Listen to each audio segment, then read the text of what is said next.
Falcon Blues TV is sponsored by Surfshark VPN. Protect your devices for as little as £2 a month. Click on the link in the description to get up to 80% off your yearly subscription.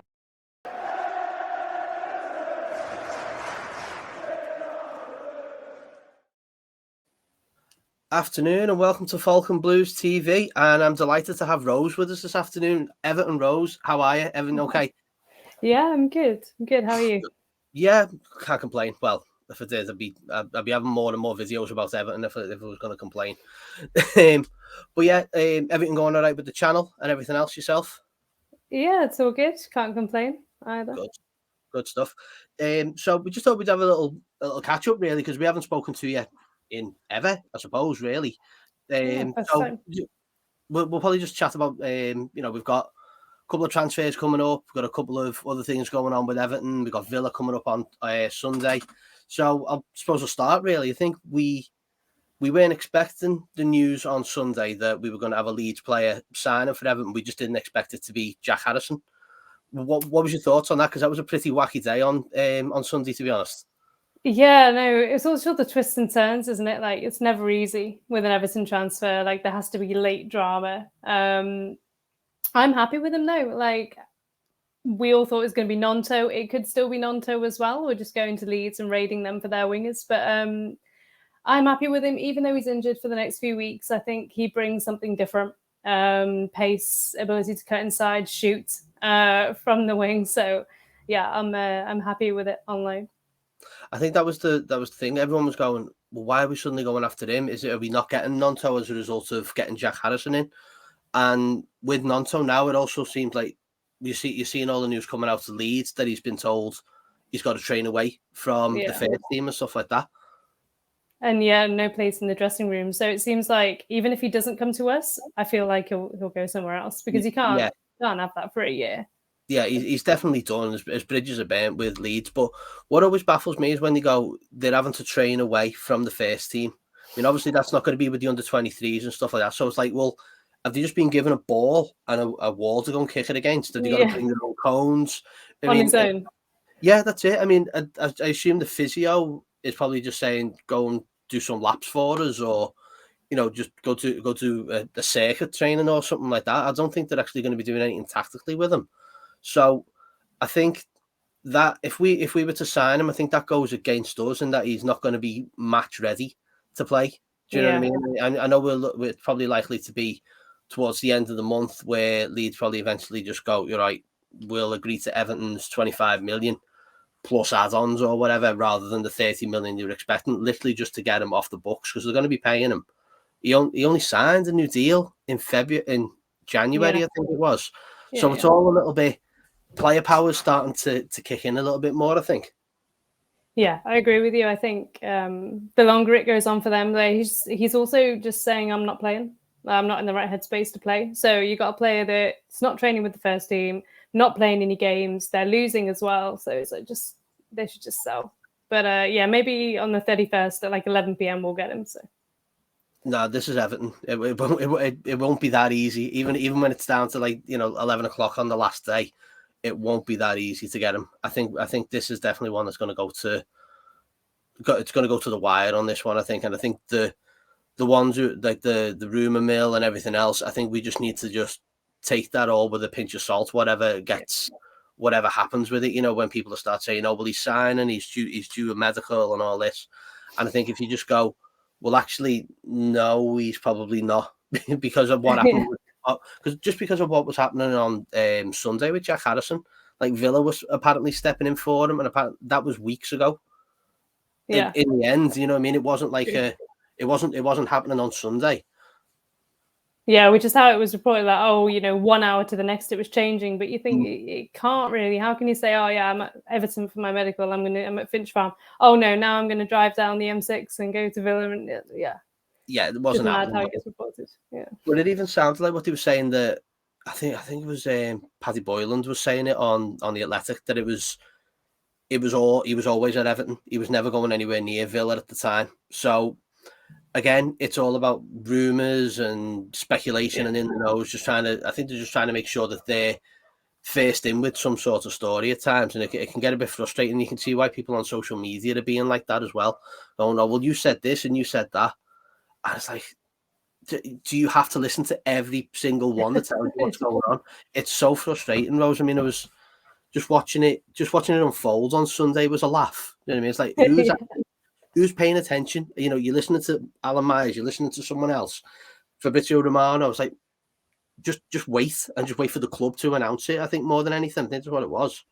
Yeah, that's what I'm leaning to as well, because I always get sucked in with all the rumors and all that. Oh, this person said, like, people you could normally trust and they normally know what's going on, but everyone gets it wrong sometimes. So yeah, I like to wait now until they're in. You know, Everton have announced it. They're in the shirt. Great. Okay, I'll speak about them now. But yeah, I'd say it took a few days for the video to come out to announce him.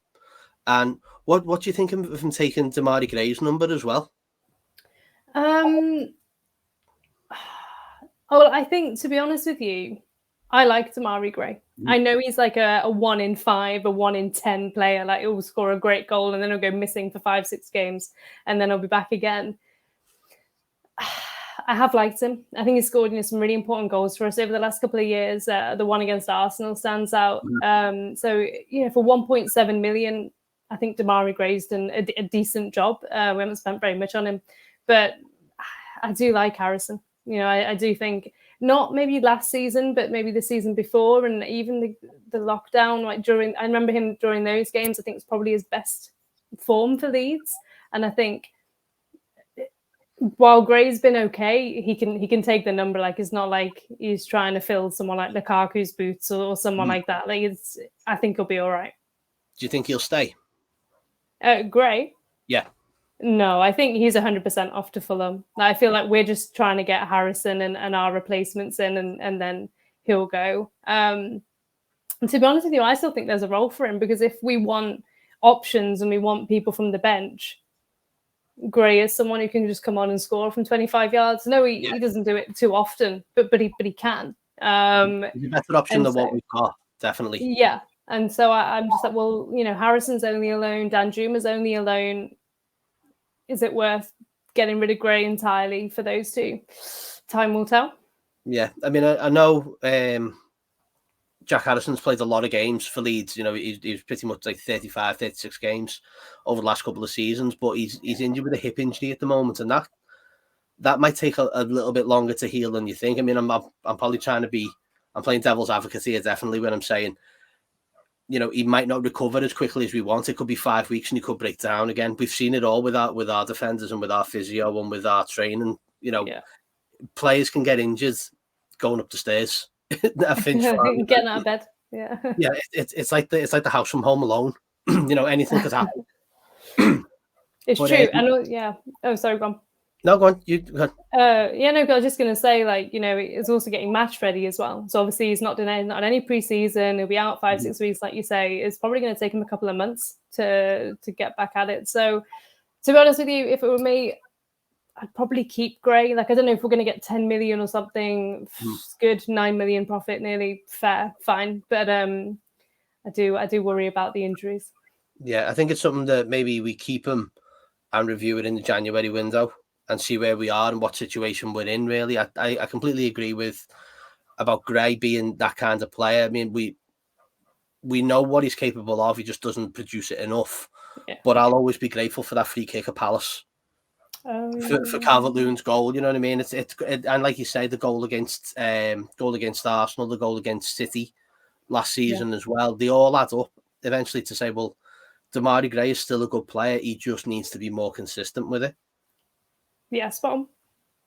Well, we brought in another striker in Yusuf Committee, however you want to say it. 19 years old. But do you think there's more to it? Do you think we're still in the shout for another striker? I know people are saying we haven't really bought a striker, which effectively we haven't, because he's untested. He's 19, still got a lot. He's probably still going to see the bench more than he's going to see the first team.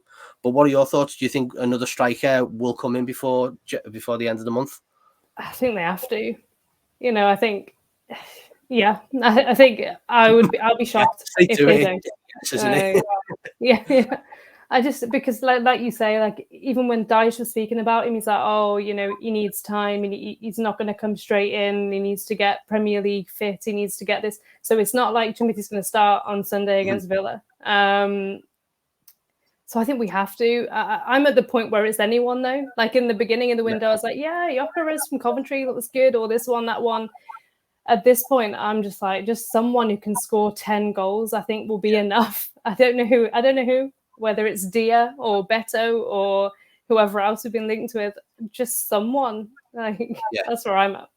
I think it's just someone that's got to fill the boots of Calvert-Lewin and just fill that gap, really, isn't it? I mean, I like Shea Adams personally. I think when we played Southampton at home, absolutely battered Tarkowski and made it hellish for him in that game. And it's like, well, he's capable of doing that. You know, he's a strong player, and that's probably what we've needed. Where Maupay has lacked that kind of he's completely different to Calvert-Lewin. Different players, and I think it's just like you can't fault Maupay's attitude, but I just think he gets him like Adams just seems to get himself in those better positions, especially with the kind of football that we're trying to play. But I mean, the one for me really is Lukaku. I'd take Lukaku back in a heartbeat. I'd take him back tomorrow if we could. Money and wages and everything else would be a big ask. But I think if Chelsea start signing another striker before the end of the window, I think Lukaku's surplus to the requirements. So I would like to see Lukaku back, only because I don't see him fitting in anywhere else. He's burnt his bridges in Italy with some clubs, as you've seen. And is he going back to Inter, or because I thought was he going to Juventus, or I don't know what it was. It was Juve for a moment, and then their fans revolted and said no chance on that one, which was fair enough. But they did it in the worst possible way, you know. But Inter, I don't think he's going back to Inter. But his best time was at West Brom and then us. You know what I mean? He was all right at Man United, but then went on to Inter and did really well, winning the title and things like that. But at the same time, I think his goal scoring record wouldn't be surpassed than he was at Everton. Once he was at Everton, that was his best goal scoring period, I thought. Yeah, I think he did an interview a few days ago, actually, maybe a couple of weeks ago, where he said. Someone asked him, where do you feel most at home? And he said, Everton. You know, I had my best, like you say, I had my best time there. The fans were great to me. I loved it. The thing is with Everton is that I feel like just ask. He'll probably say no. He'll probably say, nah, I've moved on from you. I want to go here. I want to go there. He might even go to Saudi Arabia. Who knows? Like, he could genuinely, that might be his next move. But it probably is. Just ask, and just say, well, 1 year, 2 years.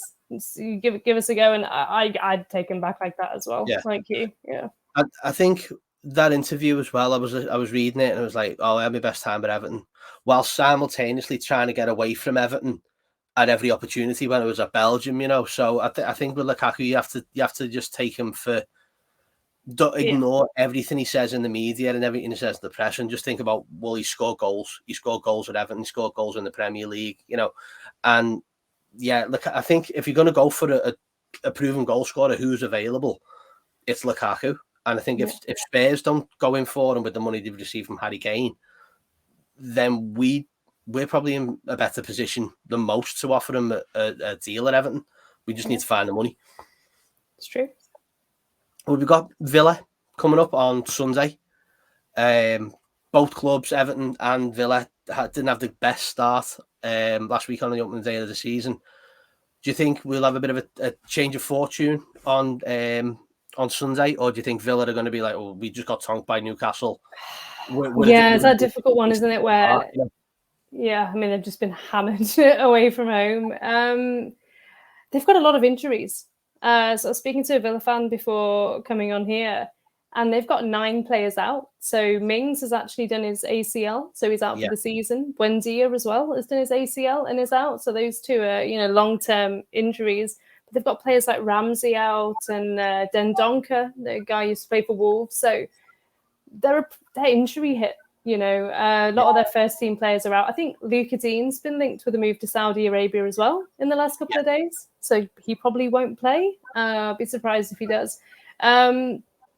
So I think it's a good time to play Villa in that, yeah, they've just conceded 5, they've had a beating, but also they'll want to respond in front of their crowd, second game of the season. So that's always a little bit of a worry. But I think with us, is if Calvert-Lewin starts, we've got a chance.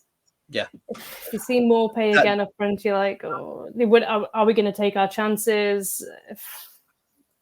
That's it. I think he'll bring Danjuma back into the side. I think he might be a start now. He might even look to put Chimiti on the bench if Calvert-Lewin's not available. Yeah. But I think if Calvert-Lewin's available, he probably won't start. Maybe give him the second half. I don't know. I think we just got to give him minutes now. Like for what Dice was saying about saying he needs time as part of his fitness regime and his recovery program and stuff like that. But he's going to need match minutes more than anything. And I think that game the other day against United behind closed doors will help. I don't know. I think that might just see him in contention for Sunday. But I hope so. I think for at least a half, right? So if you start with Calvert-Lewin, hopefully take a couple of the chances that he would have taken against Fulham, and then bring him off and give Chimiti a go or Maupay or Dobbin a go. Like I think I would like to see Dobbin get a chance this season as well. So I think at least Dyche. They may be unproven options, but at least he's got options now. It's not just that, you have to go with Maupay and there's nobody else to think of. But yeah, well, how do you see the game going? I think for my own sanity, I'll take a draw. Same. Just because it's going to be one of those. I think if we win, great, it all works out for us. But if we don't win, everyone's going to be on the back of everything. You know what I mean? Even I know last week was a horror of a game. We didn't finish our chances. The goal that was disallowed, we hit the posts, and then Fulham take the chances and score one of the 2 chances that they had. And I think Everton now have need to have a plan in place where it's like, listen, we can't concede goals, and that's Everton's. That was always Everton's problem last season. Did we go 1 down? There was no coming back from it. We've got to come up with a solution where if we go a goal down, we've got to be able to recover. Yeah. So, like you said, I mean, if there's 9 players out, it's whatever side is. If it's a patch team, that's more worrying. To be honest with you, with Everton, you could have a team under 23s playing an Everton side, and we'd still get a bad result. But I think Dyche knows now what the score is with Everton. I think hopefully he's now looking at another striker, because Neil Maupay isn't the answer to this Everton side at all. Unfortunately, he was never really the question either. No. But we've got to get a result. We've got to get something out. If it's a point, great, I'll take it, because it just gets you back on the right foot. I think last week was just a freak game for the chances we had and the chances and the goal we conceded the way we did. So, if we've got players back, we've got a working striker, I can see us getting something from it. It's just going to be, I think, it'll just be a tough game, because I think they'll just shut up shop and make it difficult for us. And also, we haven't done very well. I was just having a look at some stats before this. We haven't done well against them since they've been promoted. I think we've lost the last 4, I want to say. Especially at Villa Park, we don't do well there. So, like you say, I'd easily take a point now, just come away. Good stuff. All right, well, we'll wrap it up, Rose, because there's been great. It's been good to chat to you. Hopefully, we'll have you back on in the future as well. If you want us on your show, happy to jump on board and have a chat. Yeah, sounds good. Nice one. So make sure you're liking and subscribing to Falcon Blues TV and also to Everton Rose's channel. Rose, it's just on YouTube, Everton Rose, isn't it? Yeah, so I'm on YouTube, and I'm also on Instagram. So Everton _ Rose on there as well. Good stuff. All right, until then, we'll catch you after Villa. Up to Toffees, Colin Chong. See you in a bit.